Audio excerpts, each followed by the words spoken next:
बिहार एक एनिग्मा, एक रहस्य, जिसके बारे में कहा जाता है कि बिहार एक राज्य नहीं, एक विचार है।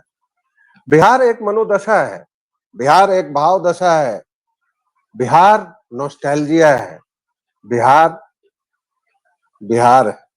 और पता नहीं क्या क्या कुछ है, कितना कुछ है। Being a Bihari, I myself am ashamed sometimes, am proud sometimes, and sometimes I am a little bit confused.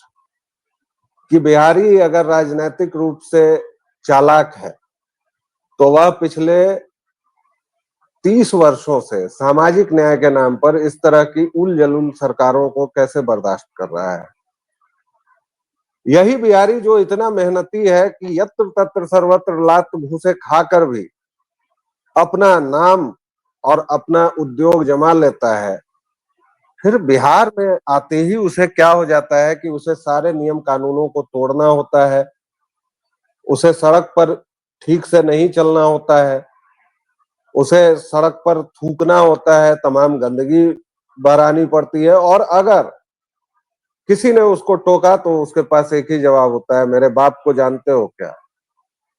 और बिहार में हर एक आदमी वीआईपी है, और यहाँ पर वीआईपी कल्चर इतना जबरदस्त है कि बिहार के बच्चे ABCDEFGHIAS सीखते हैं। और इसके अलावा एक दिलफरेब झूठ तो ये है ही कि हमारे राज्य में थप्पे दादा आईएएस देते हैं। अब वो बात नहीं है, अब यूपी और राजस्थान ने आपको पीछे छोड़ दिया है। और समझ में नहीं आता है कि अगर आपके राज्य में थप्पे दादा आईएएस आईपीएस होते भी हैं तो भी आपके यहाँ की इतनी दुर्दशा क्यों। और ये चीज फिर से ले जाती है हमें जंगल राज की ओर। आप लोगों में से कई कहते होंगे कि बार बार जंगल राज, इस 20 साल पर हम लोग बात नहीं करते हैं। करते हैं जनाब, खूब करते हैं।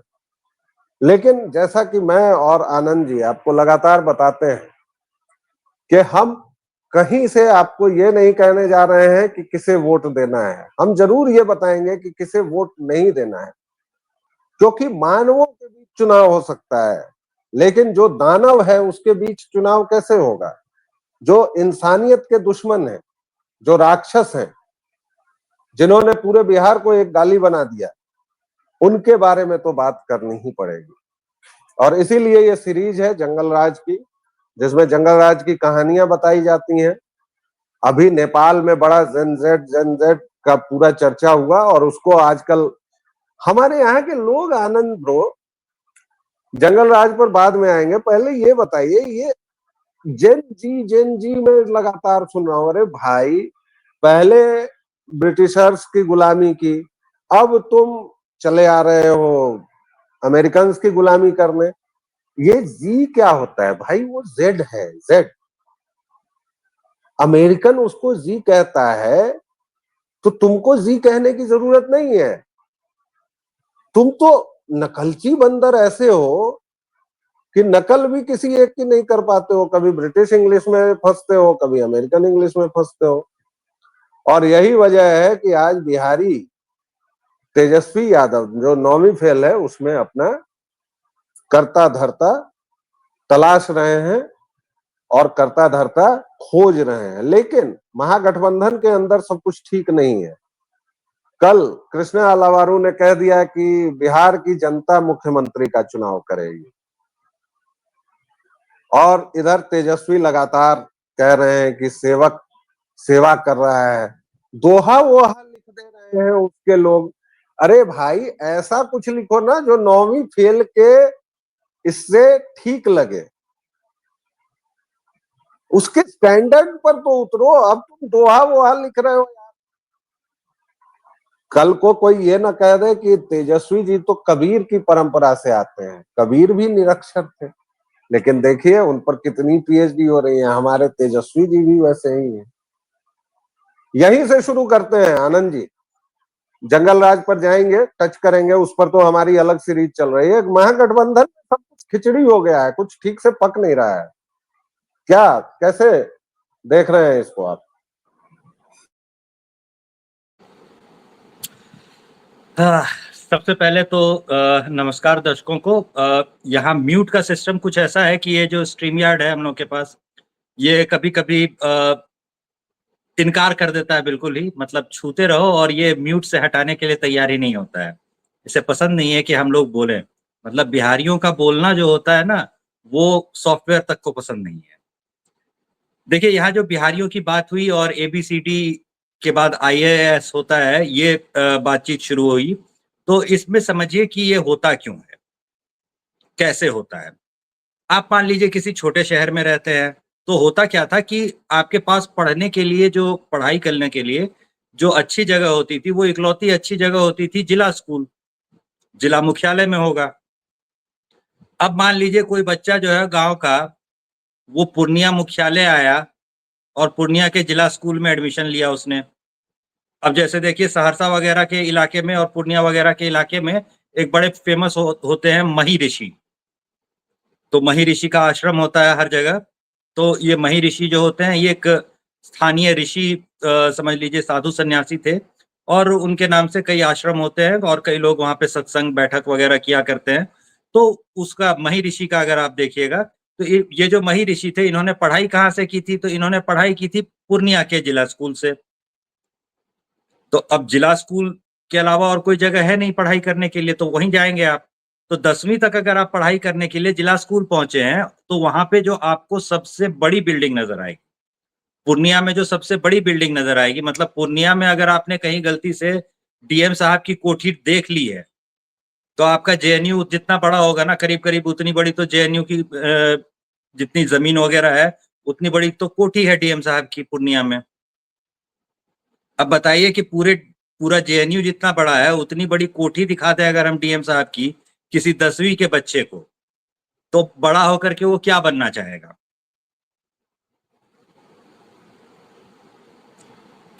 और पूर्णिया के डीएम के की बात हम खास तौर पे इसलिए कर रहे हैं, क्योंकि पूर्णिया के डीएम की कोठी कितनी बड़ी है, ये आरटीआई लगा करके देख लीजिए बाकायदा। और उतनी बड़ी किस और डीएम की कोठी है? दिल्ली का भी जो है ना, उसकी भी कोठी इतनी बड़ी है कि नहीं है, ये जाँच करके एक बार देख लीजिए। तो जैसे ही मैच करेंगे आप, तो ये मैच करने पर आपको अंतर जो है वो नज़र आ जाएगा। तो इतनी बड़ी-सी कोठी जो है वो देख रहा है वो डीएम साहब की, वो देख रहा है वो किसकी है, एसपी साहब की बड़ी कोठी है। अच्छा, व्यापारी या और दूसरे क्षेत्रों में जो आदमी काम कर रहा है, वो इतनी बड़ी कोठी क्यों नहीं बनवा पा रहा है? पैसे नहीं है उसके पास? नहीं, ऐसा नहीं था। समस्या ये थी कि जंगल राज के दौर में अगर कहीं आपने वैसी कोई कोठी बनवा दी, कहीं आपने कोई वैसी महँगी कार खरीद ली, कहीं कोई ज़मीन खरीद ली, तो तुरंत जितने इलाके भर के रंगदार थे वो आपके पास पहुँच जाते, "अच्छा, अच्छा, ज़मीन खरीद या बेच रहे हो मतलब माल है तुम्हारे पास, चलो निकालो उसमें से हमारा हिस्सा हमें दे दो।" और इस पैसे से उस रंगदार ने अच्छा-सा मकान बना लिया। तो डीएम साहब के बाद जो दूसरी अच्छी बिल्डिंग है, वो किसकी है? तो शहर का जो सबसे बड़ा हरामी है, जो यहाँ-वहाँ से 4 पैसे लूटने के अलावा और कोई काम नहीं कर रहा, जिसने कभी इससे पैसे लूटे हैं, कभी उससे पैसे लूटे हैं, कभी इसके पैसे लेके भाग गया है, कभी किसी से चंदा उठा करके और उस चंदे के पैसे को जो है वो उचित जगह इस्तेमाल करने के बदले अपना मकान बनाने में इस्तेमाल कर रहा है, तो उसकी कोठी है जो सबसे बड़ी दिख रही है। तो बेचारे बच्चे ने नकल किसकी की? तो उसकी की है दूसरे नंबर पे अगर आया तो। और किसी की कोठी उतनी बड़ी थी ही नहीं, तो वो बेचारा प्रेरणा कहाँ से लेगा? वो प्रेरणा ही ले रहा है एबीसीडी के बाद आईएएस से कि लीगल तरीके से अगर यहाँ पहुँच गए, तो भैया अच्छी कमाई हो जाएगी, अच्छे मकान में रहने को मिलेगा, बढ़िया व्यवस्था हो जाएगी या पूरा लाव लश्कर के साथ निकला करेंगे शहर में निकले तो। और हमारा आदेश जो है वो डीएम तो शहर का राजा होता है, तो हमारा आदेश जो है वो राजा साहब की तरह चलेगा। तो ये देखने के लिए उसको वही मिला। तो ये सारा जो उसका मोटिवेशन था, वो यही था जब, तो आप उससे कुछ और करने के लिए अगर कह रहे हैं, तो आपको बहुत मेहनत करनी पड़ेगी। जी, बहुत मेहनत करनी पड़ेगी और उसी का परिणाम आज हम देखते हैं बिहार में जगह-जगह। लेकिन जैसा हमने दर्शकों आपसे कहा था कि आज के इस वीडियो में हम पहले टटका खबर आपको देंगे, उसके बाद जंगल राज पर हमारा एक पूरा सीरीज आ ही रहा है, लेकिन चलिए हमने शुरू में थोड़ी बहुत चर्चा कर ली। महागठबंधन की स्थिति ये है आनंद भाई कि कौमी सब 60-65 सीट मांग रहे हैं। पिछली बार 27 सीट मिली थी, उसमें स्ट्राइक रेट उनका सबसे जबरदस्त था, मतलब ठगों के बीच में, महाठगबंधन में। तो अब वो कह रहे हैं कि हमें 70 सीट चाहिए। उधर कांग्रेस के अल्लावरू ने साफ साफ कह दिया है कि तेजस्वी मुख्यमंत्री का चेहरा नहीं है। मतलब ऐसे नहीं कहा है भाई, कह दिया है कि जनता ही चुने। तो जनता तो चुन ही रही है, जनता तो चुनती ही है भाई। तुमने तेजस्वी को नहीं माना ना सीएम फेस, ना राहुल ने माना। कांग्रेस कह रही है कि उसको 100 सीटें चाहिए, माले वाले कह रहे हैं कि हमको अकेले 40 सीट चाहिए। उधर मनोज सहनी, नहीं मुकेश सहनी खुद को डिप्टी सीएम घोषित कर चुके हैं। और कल की कांग्रेस कार्य समिति की बैठक, फिर उसके बाद लालू के सुपुत्र भी अपनी एक बैठक किए हैं जिसमें उन्होंने वो दोहा लिखा है। मैं तो उस दोहे को पढ़ के तब से सदमे में हूं कि ये किससे लिखवाया इस नौवीं फेल ने। तो महागठबंधन की स्थिति और उसमें तेजस्वी की स्थिति तो बहुत खराब है गुरु। अब क्या होगा लालू पूत का? अरे तो ये जो आप दोहा लिखवाने के लिए आप सोच में पड़े हुए हैं कि किससे लिखवाया, तो ये सोच में आप क्यों पड़े हुए हैं? इनके पिताजी जो थे लालू यादव, वो लालू चालीसा लिखने वाले को बकायदा विधानसभा की सीट दे चुके हैं, एमएलसी बना चुके हैं। ये किस्सा अगर अच्छा, नहीं पता हो तो ये किस्सा भी सर्च करके देख लीजिए, लालू चालीसा एमएलसी, बस इतना लिख करके गूगल पे सर्च करना पड़ेगा, निकल आएगा कि लालू यादव लालू चालीसा लिखने वाले एक बिल्कुल किसी काम का व्यक्ति नहीं था, उस आदमी को उठा करके एमएलसी बना चुके हैं, क्योंकि उसने लालू चालीसा लिखी थी। एमएलसी कैसे लोगों को बनाया जाता है? स्पोर्ट्स में बड़ा अच्छा योगदान था भाई, संगीत में बड़ा अच्छा योगदान था, लोक कलाओं में, नृत्य में किसी में अच्छा योगदान था, ऐसे लोगों को उठा उठा करके एमएलसी बनाया जाता है। तो एमएलसी यहाँ पर कैसे लोग बन रहे हैं? तो किसी रंगदार की पत्नी एमएलसी बन जा रही है, और उसके बाद जो है भाजपा के सांसद महोदय जो है वो कूट दिए जा रहे हैं। क्यों? क्योंकि उन्होंने उस एमएलसी के साथ जो है अच्छा व्यवहार नहीं किया था, मजाक कर दिया था कुछ। तो विधानसभा में ही भाजपा के विधायक जो थे वो कूट दिए गए थे। उसके बाद एमएलसी और कैसे कैसे लोग बन रहे हैं? तो भाई लालू चालीसा आपने लिख दी थी, आपको एमएलसी बना दिया जाएगा, ठीक है।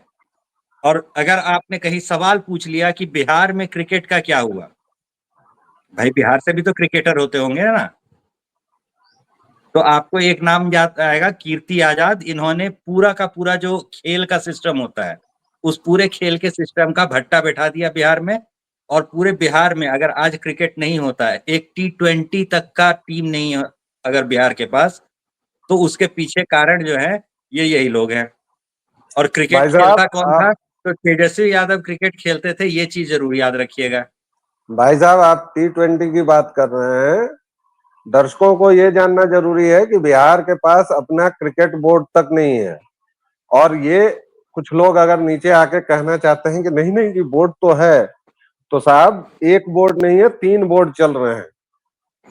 उसमें एक लालू का फ्रैक्शन है, एक पता नहीं और कीर्ति आजाद वगैरह का फ्रैक्शन है, और एक जो सामान्य। और इसीलिए बीसीसीआई इनमें से किसी को मान्यता ही नहीं देता है, और ये लगभग 20 साल से चल रहा है। इसीलिए और बिहार उससे का बड़ी जो बात की, जब जब ऐसे टीवी पे जब बकायदा शूट करके, चूंकि कॉलेज के पास ही था, तो कॉलेज के पास ही होता था मोइनुल हक स्टेडियम, उसको जब शूट करके लोगों को दिखाना शुरू कर दिया कि देखो मोइनुल हक स्टेडियम ऐसा दिखता है, तो उसके बाद जब वो सारे वीडियो वायरल होने लगे ना बिहार में, उसके बाद मोइनुल हक स्टेडियम के रिपेयर का काम शुरू करवाया है अभी हाल में बिहार सरकार ने। और इतना वहां ही नहीं गड्ढे बने भाई, हुए थे और उन गड्ढों में सियार रहते थे। यहाँ के जिन खिलाड़ियों को खेलना होता है, क्रिकेटर्स को, वो तो बंगाल से जाके खेलते हैं, यूपी से जाके खेलते हैं।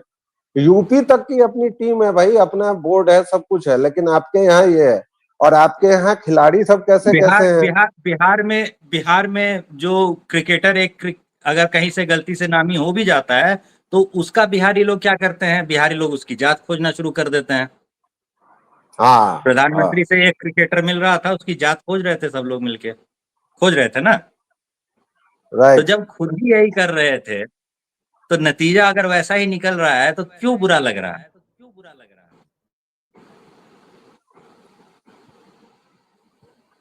लेकिन आनंद जी, अब इस चर्चा को समेटने का टाइम आ गया है।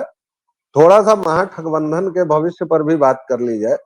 अभी जो टटका खबर मैंने आपको दी कि पूरे ठगों के बीच लड़ाई हो गई है, उसका क्या, उसको कैसे देखते हैं? देखिए, ठगों के बीच लड़ाई होगी।